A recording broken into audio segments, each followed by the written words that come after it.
E vamos, neste momento, elevarmos os nossos pensamentos. Vamos nos ligar a esta espiritualidade amiga e protetora. Porque todos nós que aqui viemos, nós viemos em busca de algo. Mas por isso nós devemos nos ligar na prece a este Pai maior, para que possamos receber tudo aquilo em que tanto aspiramos. Pai nosso que estais em toda parte, santificado seja o teu nome. Venha a nós o teu reino, seja feita a tua vontade, assim na terra como no espaço. O pão nosso de cada dia dá-nos hoje. Perdoa as nossas dívidas, assim como nós perdoarmos aos nossos devedores. E não nos deixes, Pai, cair nas tentações. Livra-nos de todos os males, pois teu é o reino, é o poder, é a glória para sempre. Que assim seja. Em nome de Deus, de Jesus, da cúpula espiritual do Círculo da Luz, dos protetores deste trabalho, nós damos por abertos na noite de hoje. E com prazer temos conosco o nosso irmão de Tubarão, o nosso irmão Jonas, que gentilmente aceitou ao nosso convite. Vamos vibrar para que ele encontre facilidade no tema que preparou para todos nós na noite de hoje.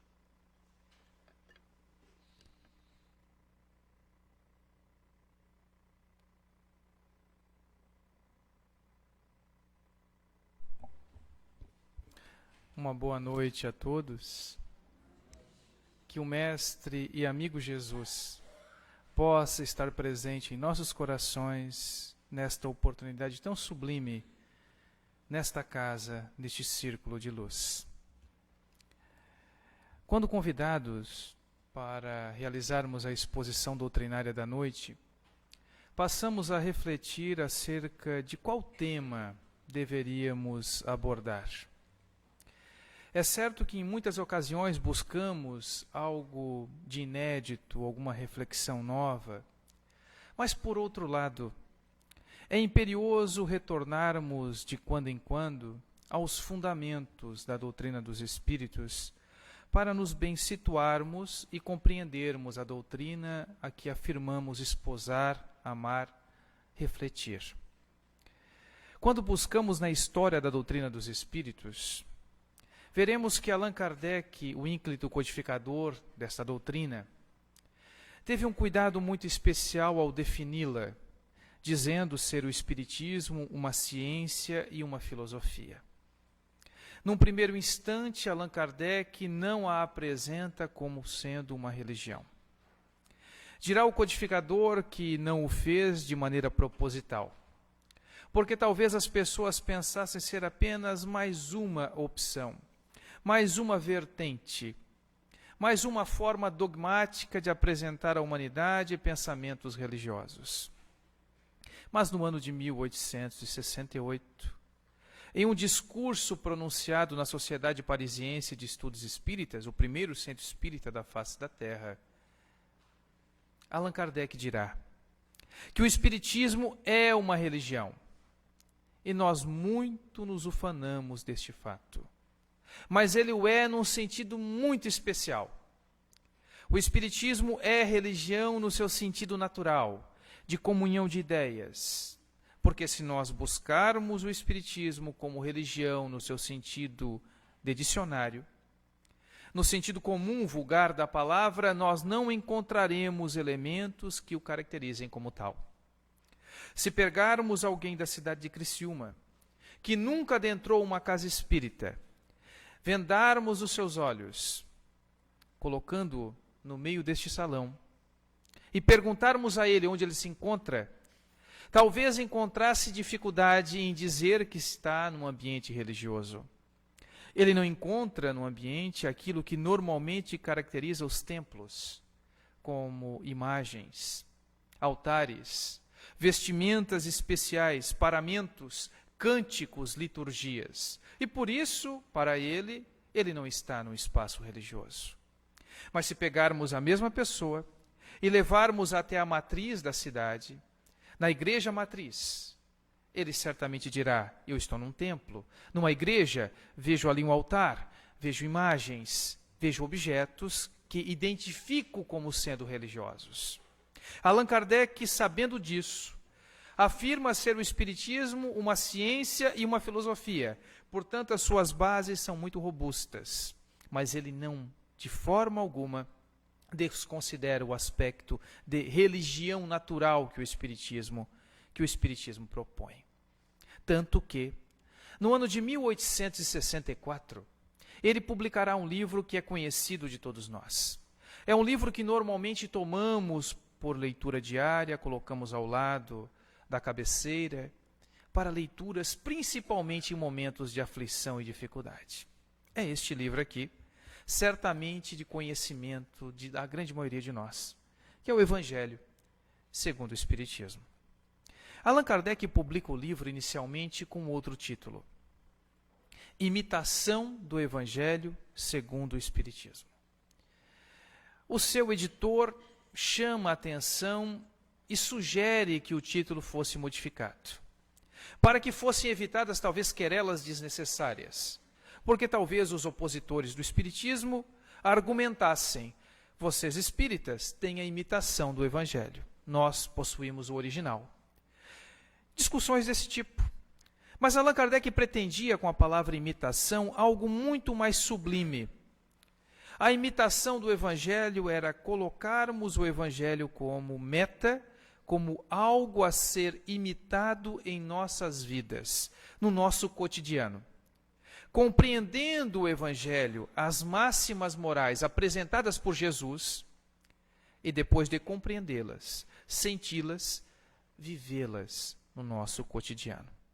A imitação do Evangelho era justamente imitarmos Jesus em nossas vidas. Talvez Allan Kardec, inspirado por um livro de Tomás de Kempis, que publicara no ano de 1400 e tanto, 1300 e tanto, chamado Imitação do Cristo, que procurava justamente que os monges, os padres da sua época, que conviviam com ele em seu mosteiro, pudessem imitar Jesus no cotidiano, nas coisas mínimas. É claro que o Espiritismo tem uma proposta diferenciada. Ele não propõe que imitemos o Evangelho de maneira teatral. Não faz de conta, para que as pessoas percebam o nosso comportamento. A proposta é mais exigente. É a busca pelo conhecimento para que nossas ações sejam ações refletidas. Fazermos algo sabendo que este algo deve ser feito e termos as fundamentações necessárias para justificar o nosso comportamento. Não é fazer porque alguém disse. Não é porque nós fomos à casa espírita, o expositor recomendou que vivêssemos o Evangelho em nossas vidas. Não é porque participamos de grupo de estudos, mas porque concluímos após refletir que este é o melhor comportamento. Jesus, quando esteve conosco, legou para toda a humanidade um grande manual de bem viver, que, bem compreendido e, sobretudo, bem vivido, permite que a humanidade caminhe celeremente em busca do grande objetivo, que é a nossa evolução moral e a felicidade. A felicidade, que é a meta de todos aqueles que vivem na Terra. Sejam eles deístas ou materialistas, ateus. Seja o credo que for, todos nós desejamos a felicidade na face da terra. Todos, sem exceção. Os grandes pensadores da antiguidade, destacando-se principalmente Aristóteles, no seu livro Ética Nicomaqueia, ou Ética Nicômaco, ele vai dizer que todas as ações que o ser humano realiza tendem a um fim. Existem bens realizados por nós que têm uma função meramente instrumental. Nós conquistamos alguma coisa, fazemos alguma coisa para que esta coisa sirva para conquistar outra. Existem bens, ações, que são em si mesmas um bem. Não há necessidade que sirvam para outra coisa. Por exemplo, nós estudamos. Nós fazemos uma faculdade, por exemplo. Bem, nós podemos fazer isso apenas pelo deleite intelectual, de sabermos, de conquistarmos o conhecimento. Mas esse mesmo conhecimento pode nos servir como instrumento para exercermos uma profissão e vivermos profissionalmente deste conhecimento. Mas existe um bem que ele chama de eudaimonia, que é a felicidade, que é um bem que não serve para outra coisa a não ser a si mesmo. Porque nós podemos buscar o dinheiro para alcançarmos a felicidade. Nós podemos buscar o conhecimento em vistas da felicidade. Nós podemos buscar o relacionamento amoroso em vistas da felicidade. Mas nós nunca queremos a felicidade para conquistar outra coisa. Nós não queremos ser felizes para conquistarmos dinheiro. Nós até temos a ilusão, muitas vezes, que o dinheiro conduzirá à felicidade. E assim buscamos. Mas a felicidade, ela deve ser conquistada por ela mesma. Porque quando perguntamos a alguém que quer ser feliz, por que ele quer ser feliz, ele dirá, ora, porque quero ser feliz. Não existe outra razão a não ser buscarmos a felicidade. E qual o caminho que nos leva à felicidade? Se é um desejo, se é uma ânsia de todos nós, habitantes do planeta Terra, qual o caminho que nos leva à felicidade? O Espiritismo nos auxilia neste processo e de que maneira? Bem, no livro mencionado, o livro Evangelho segundo o Espiritismo, e aqui é bom, façamos um parêntese, provavelmente eu já citei isto em outra ocasião que estive nesta casa, mas pela relação de amizade que criamos com essa instituição, com os companheiros, com os trabalhadores, que gentilmente nos convidam, nos dando a oportunidade do trabalho, de divulgação dessa doutrina, nós vamos perdendo aos poucos a vergonha e repetimos de maneira desavergonhada aquilo que já falamos antes, mas sempre num combinado de antemão. Se os amigos já ouviram o que eu vou dizer, façam aquela expressão de que nunca ouviram até então, porque fica simpático.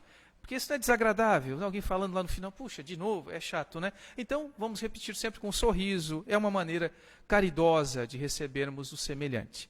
Bem, o fato é que este livro, ele é lido por muitos de nós, o Evangelho segundo o Espiritismo, como um livro miraculoso. Então, nós normalmente abrimos o livro ao acaso. Estamos vivendo um problema, uma dificuldade, abrimos o livro ao acaso. E normalmente encontramos excelentes lições, que parecem encaixar-se perfeitamente ao nosso momento. Mas Allan Kardec, na introdução deste livro, ele diz que tem todo um trabalho realizado pelo codificador do ponto de vista metodológico. Ele organizou o livro de maneira muito bem pensada. Ele não faz uma cópia do Evangelho tradicional, que estão naqueles 4 livros que constituem o Evangelho, a Boa Nova, o Novo Testamento. Não. Ele retira temas e reúne em capítulos temas semelhantes e depois, através das reflexões, de explicações, de instruções dos Espíritos, esclarece muitos pontos que até então encontravam difícil entendimento. Bem, Allan Kardec, portanto, ele diz que existe uma ordem didática neste livro. E eu vou ensinar para os amigos uma forma de ler livro espírita que me ensinaram. E quando eu aprendi a ler um livro espírita, eu consegui retirar muito mais informação, muito mais aprendizado do que antes. Porque se ler o livro espírita, os amigos já certamente ouviram eu dizer isso? Alguém já ouviu? Por favor, não? Não? Então, é uma oportunidade ímpar. Anotem para não esquecer. É o seguinte, se ler um livro espírita da seguinte forma, nós pegamos um livro com a mão e nós lemos a capa do livro, né, o Evangelho segundo o Espiritismo, temos aqui algumas informações e abrimos o livro. E a gente vai indo aqui e assim vai, ó, a gente vai lendo e vamos lendo o livro. Aí chegamos na introdução, vamos lendo e assim vamos lendo, vamos pensando, paramos, refletimos, vamos lendo, anotamos e chegamos ao final do livro. Olha, acabou o livro espírita, é assim que se lê o livro espírita. Parece estranho, né? Mas é uma verdade. Normalmente temos dificuldade e queremos logo, de maneira apressada, buscarmos o conteúdo da obra, a explicação, e perdemos grandes oportunidades de aprendizado. Introduções que foram elaboradas com muito cuidado, deixamos de lado. Perdemos, portanto, a oportunidade de melhor compreendermos a proposta do livro, porque pulamos, damos saltos, apressadamente, querendo saber logo o final da história. Mas nem sempre há um final exatamente. Porque a grande oportunidade está no percurso, é justamente nas reflexões pequeninas, nas entrelinhas. Porque Allan Kardec é daqueles tipos de pensador que ele não coloca a palavra fora. Como os estudantes, que enchemos linguiça muitas vezes para que o professor tenha a impressão de que estamos escrevendo de maneira, mas apenas para acumularmos frases, mas que não significam absolutamente nada. Allan Kardec é um pensador tão especial porque ele consegue conjugar em si mesmo duas características muito difíceis de encontrarmos nos pensadores, que é a profundidade e a clareza. Se buscarmos os grandes escritores de filosofia, nós encontraremos materiais excepcionais, livros densos, que a leitura exige uma atenção, uma reflexão profunda, um cuidado. Levaremos muito tempo para lermos uma página. Allan Kardec consegue escrever de maneira clara, mas ao mesmo tempo aprofundar o conhecimento, fazendo com que qualquer um de nós aqui acesse a mensagem, a lição. É certo que Allan Kardec foi um grande professor. Ele tinha um cuidado de professor, de educador, de pedagogo, de se tornar claro, de se mostrar claro. E por isso ele repete em muitas ocasiões temas que aparentemente já foram tratados. Mas como bom professor, ele retorna ao tema, fazendo com que nós pensemos mais uma vez acerca do ponto. E aqui vai mais um parêntese. Nós normalmente, quando fazemos uma primeira leitura, perdemos pontos essenciais. Nós passamos apressadamente, grandes lições são deixadas de lado. Nós retornamos ao livro e nos surpreendemos. Nossa, parece que não havia lido esta página. Se voltarmos uma terceira vez, talvez ainda encontremos muita coisa. Mas existe aqui um ponto e uma recomendação aos amigos por amizade, por fraternidade. Se nós ficarmos repetindo a leitura indefinidamente, chegará um momento em que nós não conseguiremos tirar mais nada do livro. Não que o livro não tenha a nos oferecer lições maiores do que a que nós estamos aprendendo. Mas o nosso limite cognitivo, ele chegou ao ponto que não conseguimos mais ultrapassar. Por isso a necessidade de aprimorarmos o nosso conhecimento através de outras leituras, através das discussões, através dos nossos grupos de estudos, porque vamos refinando a nossa capacidade de aprendizado. Gosto muito de uma metáfora que foi apresentada por Cosme Massi, um palestrante de Curitiba, onde ele apresenta a seguinte ideia. O Espiritismo é como aqueles terrenos de aluvião, nós chegamos e já encontramos pedras preciosas na superfície. Então, todo aquele que chega e estabelece contato com o Espiritismo, é como se ele chegasse numa terra repleta de pedras preciosas e com a mão mesmo ele já vai encontrando pepitas de ouro. E ele vai guardando essas pepitas, ele vai conseguindo, mas chega um momento que as mãos não são mais suficientes para que ele possa acessar o tesouro. Então, se ele já tiver à disposição uma pá, uma picareta, ele consegue, perfurando a terra, encontrar tesouros que até então não eram vistos a olho nu. Se ele tiver uma ferramenta maior, uma retroescavadeira, obviamente que ele vai acessar com muito mais profundidade. Então, à medida em que buscamos o nosso esclarecimento, o desenvolvimento intelectual, isso também facilita a apreensão do conteúdo. Obviamente que o intelecto por si só não basta. Muita ciência sem consciência faz com que a humanidade utilize muito mal grandes lições que nos foram ofertadas pela espiritualidade superior. Quando nós estamos cegos pelo orgulho, pela vaidade, muitas vezes perdemos a oportunidade de crescimento. Primeiro porque perdemos a noção de aprendizes que somos. O orgulhoso, ele não se coloca na postura de aprendiz. Ele acha que está sempre a ensinar. Nada que o outro ofereça lhe serve, o que é uma estupidez. Porque nós estamos sempre aprendendo em contato com o outro. Não é à toa que somos seres gregários, que vivemos em sociedade. Vivemos em sociedade porque somos imperfeitos e precisamos crescer.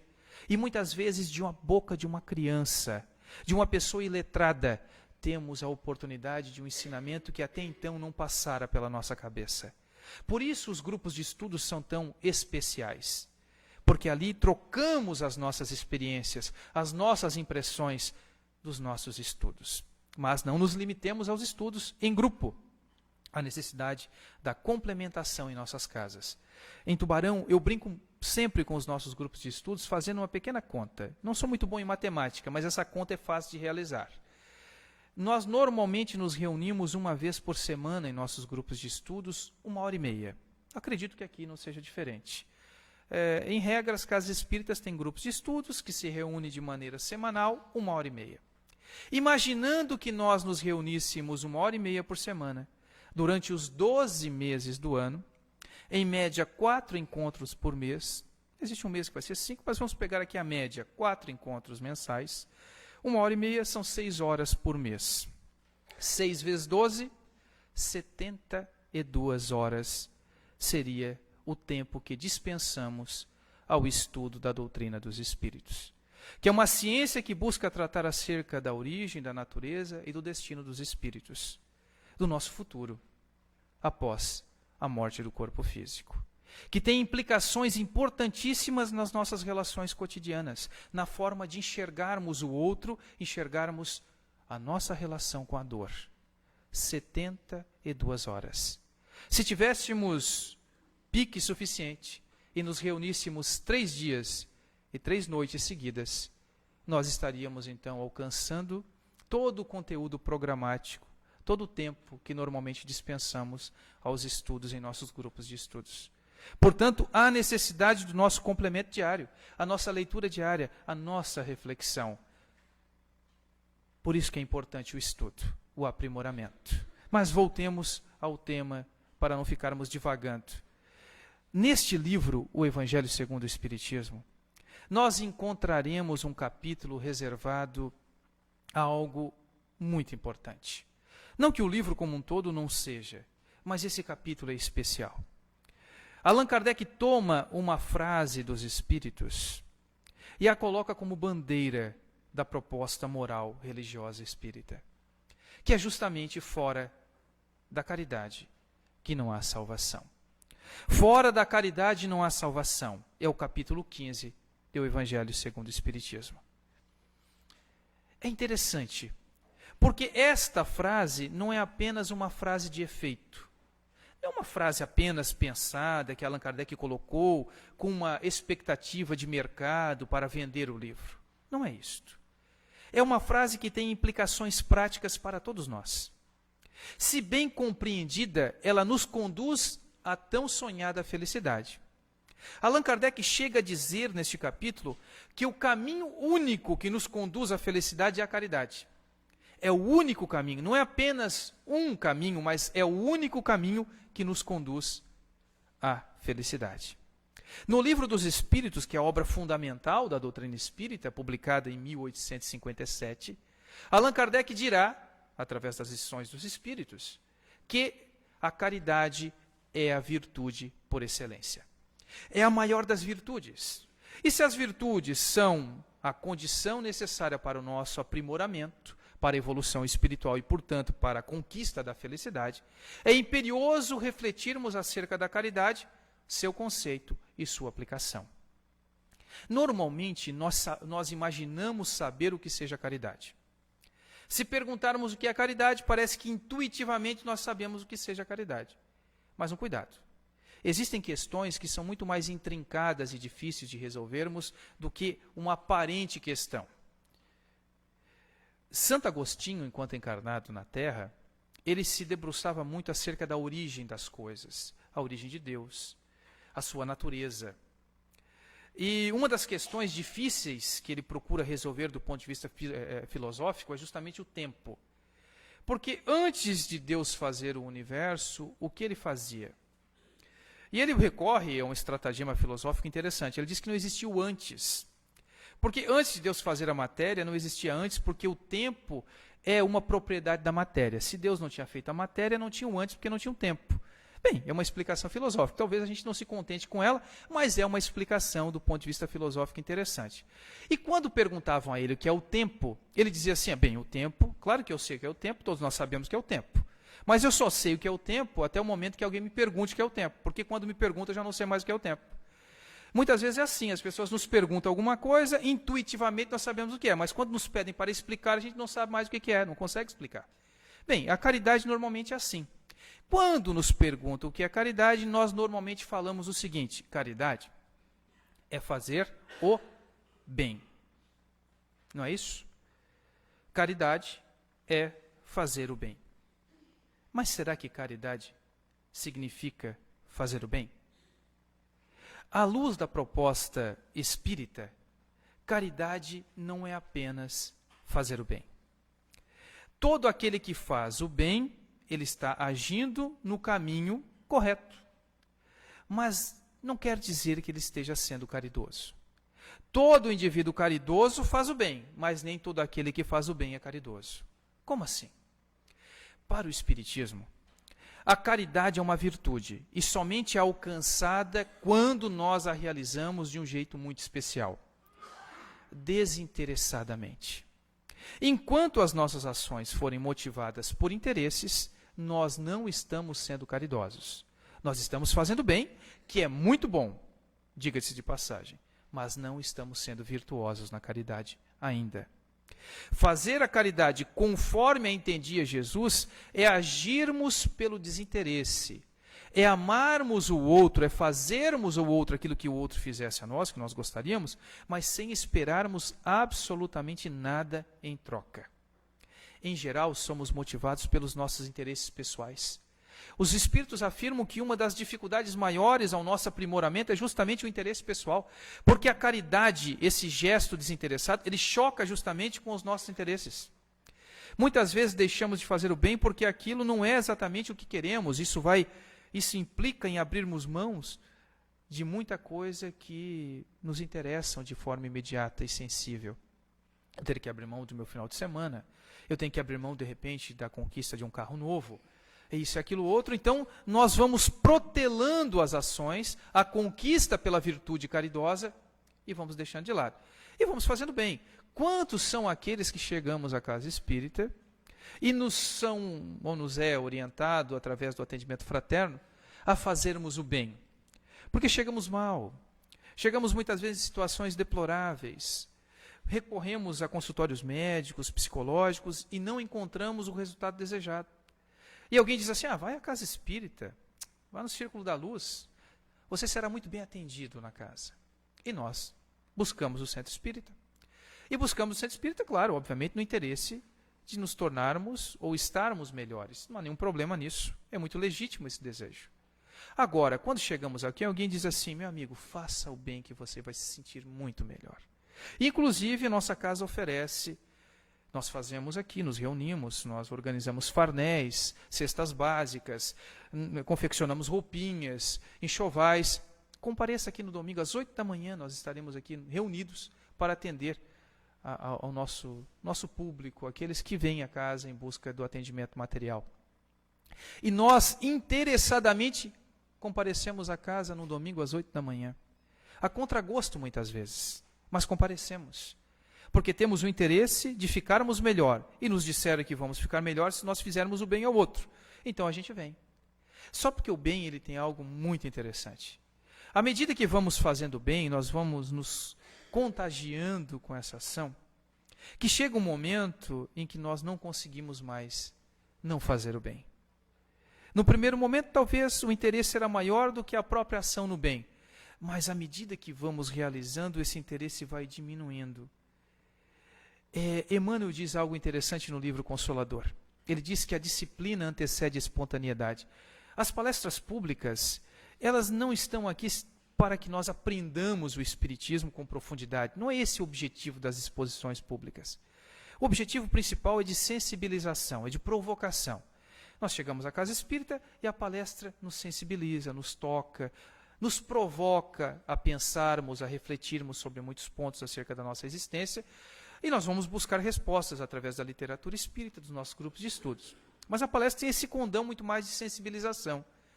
Mas chegamos à casa espírita e vamos ouvindo a necessidade de fazer o bem, de fazer a caridade, perdoarmos, isso, aquilo, outro. Então nós vamos tomando contato com algumas informações, e a nossa consciência nos cobra comportamentos. Então, por dever, fazemos o bem. Não é algo espontâneo em nós, mas já fazemos porque despertamos para um conhecimento que nos diz, olha, é fazendo bem que tu vai encontrar a evolução, a felicidade, então faça o bem. Bem, nós não somos virtuosos na caridade ainda. A virtude exige muito mais de nós. Mas podemos fazer o bem neste momento pelo dever, porque sabemos que este é o caminho e por dever realizamos. Emmanuel diz o seguinte, a disciplina, ela antecede a espontaneidade. Então, por disciplina, nós fazemos o bem. Até o momento em que esta ação se torna tão espontânea em nós, que não tem mais como parar. Richard Simonetti, nosso saudoso Richard Simonetti, desencarnado há pouco tempo, ele diz o seguinte, parafraseando o poeta, que o dia em que um malandro souber o quanto é bom fazer o bem, ele fará o bem apenas por malandragem. Claro que ele está brincando, como era a característica dele, muito jocoso, mas está dizendo o seguinte, que o indivíduo que percebe o quanto o bem é bom, ele faz porque ele se sente melhor fazendo o bem. Não é que ele tem interesse, mas é porque não tem como se sentir diferente. À medida em que nós fazemos alguma coisa e um sorriso do outro responde pelo bem realizado, não existe pagamento igual.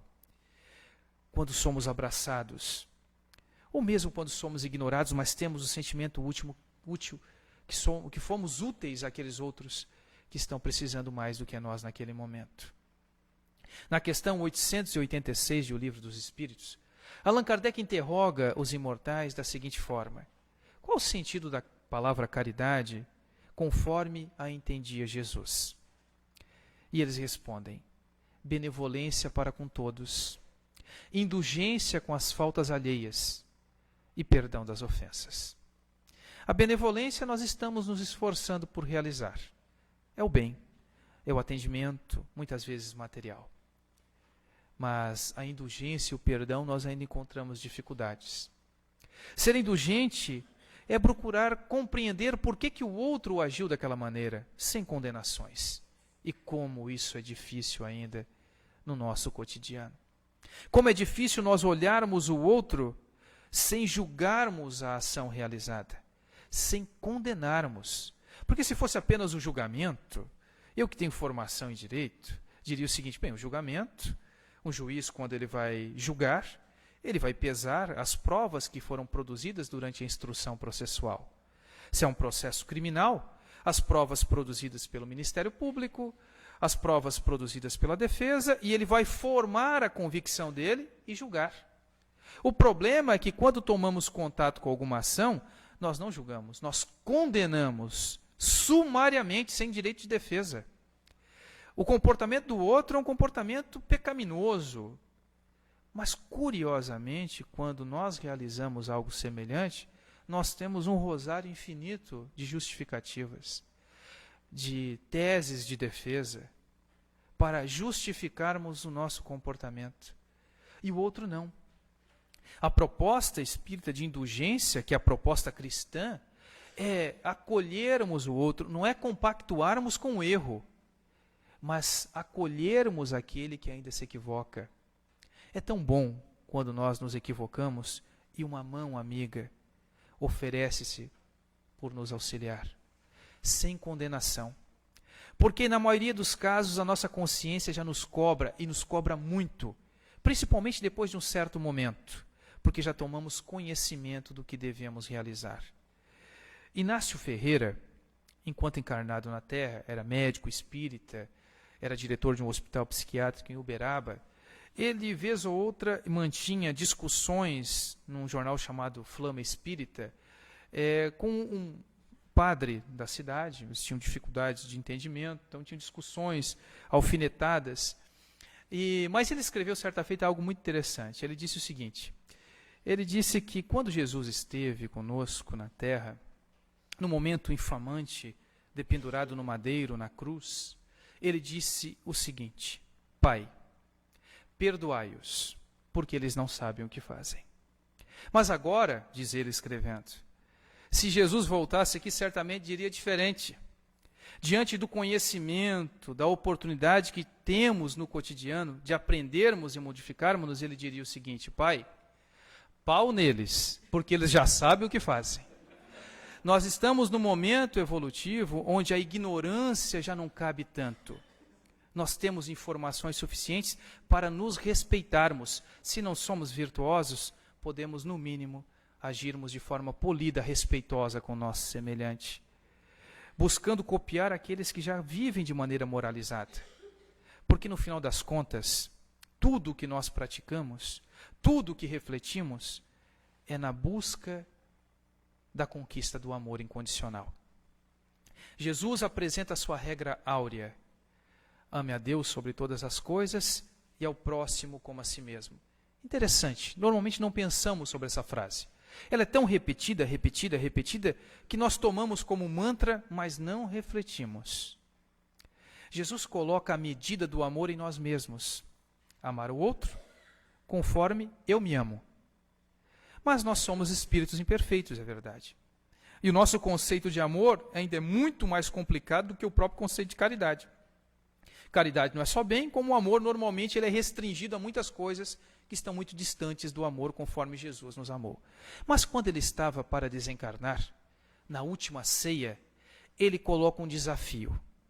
Ele diz o seguinte: ameis uns aos outros, como ele, né? Vos amei. Vos amou, quer dizer, Jesus coloca agora um desafio. Não é apenas a nossa medida do amor, mas é buscarmos o amor conforme ele nos amou, deixando para nós a vivência de tudo aquilo que ele ensinou. Se colocarmos em prática a mensagem do Cristo, certamente compreenderemos que a caridade é o caminho. E vejam que é algo fantástico isso. Quando eu era criança ainda, e tomei contato com os princípios espíritas, quando a gente começa a amadurecer, a despertar para questões realmente da vida, eu andava na rua e ficava pensando assim. Olhava as pessoas que eu não conhecia e pensava: meu Deus, como é que aquela pessoa está andando aqui no centro da cidade? E ela não conhece o Espiritismo? Como é que pode um negócio desse? Ele não sabe de reencarnação e está aqui andando aqui, está conversando? Como é que é isso? Porque era uma informação para mim tão importante, como é que as pessoas poderiam ignorar isso e viver como se não fosse nada, tocando a existência? E tanto é que normalmente eu procurava convencer a todo custo as pessoas a se tornarem espíritas. Ainda bem que com o tempo nós vamos amadurecendo e eu percebi que eu prestava um desserviço ao invés de serviço na propagação dos princípios espíritas. Então, mas o que é interessante? Quando nós paramos para refletir acerca dessa flâmula fora da caridade na salvação, nós temos a oportunidade de um dado muito, muito precioso. Antes, o que vigorava era: fora da igreja não há salvação. Igreja que entendamos o credo religioso, independente da titulação. Normalmente, aqueles que estão num credo pensam que o único caminho que conduz à felicidade, à salvação, à perfeição, porque o Espiritismo não é uma doutrina salvacionista. Não pensemos assim. Não é porque estamos aqui que teremos a felicidade garantida simplesmente porque somos espíritas. Alguns credos religiosos, algumas teologias pensam dessa forma, mas não é o caso do Espiritismo. Também vigorava o princípio que fora da verdade não há salvação. E a verdade normalmente é aquela verdade exclusivista, intolerante. Quando o Espiritismo apresenta que é fora da caridade que não há salvação, ele democratiza o acesso a esta tão sonhada salvação, essa conquista pela felicidade. Porque não é a religião em si que determinará a nossa felicidade futura. E mais, ele vai dizer que a caridade, ela não é somente aquela realizada do ponto de vista material, mas ele apresenta um viés espiritual, moral no exercício da caridade, de indulgência, perdão, de comportamento, que faz com que qualquer pessoa, por mais miserável que ele seja do ponto de vista material, possa realizar. Porque se somente aqueles que dispõem da prata, dos haveres materiais, pudessem realizar a caridade, pouquíssimos seriam aqueles que alcançariam a felicidade. Mas quando ele fala da caridade do ponto de vista moral, todos nós temos a oportunidade de realizá-la. É certo que muitas vezes ela é mais difícil, porque exige paciência, exige resignação, exige cuidado, acolhimento. Nem sempre estamos dispostos a fazer isso. A acolhermos aqueles que chegam até nós. Inclusive, hoje nós temos uma dificuldade enorme em escutarmos o semelhante. Normalmente falamos com o outro, não prestamos atenção no que o outro diz, porque já estamos pensando no que temos que falar depois que ele terminar de dizer. Então temos dificuldade em escutar os nossos semelhantes. Ou já temos respostas prontas, o que é um grande problema. Precisamos nos ouvir mais, permitir que o outro fale, acolher mais, perdoar mais. Esta é a grande função do Evangelho de Jesus e a proposta dos Espíritos através da codificação espírita. Eu agradeço de fato a atenção dos amigos, a paciência, o convite da casa, e ao deixarmos esta casa, este templo, no melhor sentido da palavra, possamos regressar aos nossos lares com a consciência de que devemos nos esforçar para sermos verdadeiramente caridosos. Isso muitas vezes significa gestos tão pequeninos, porque quando falamos em caridade, normalmente pensamos em grandes instituições, queremos criar a mansão do caminho, de repente em Tubarão ou em Criciúma, realizar o que Divaldo Franco fez, que Chico Xavier fez, e nos esquecemos que são justamente nas pequenas coisas que vamos realizando as transformações maiores. Há quanto tempo não abraçamos os nossos pais? Há quanto tempo não conversamos afetuosamente com os nossos filhos?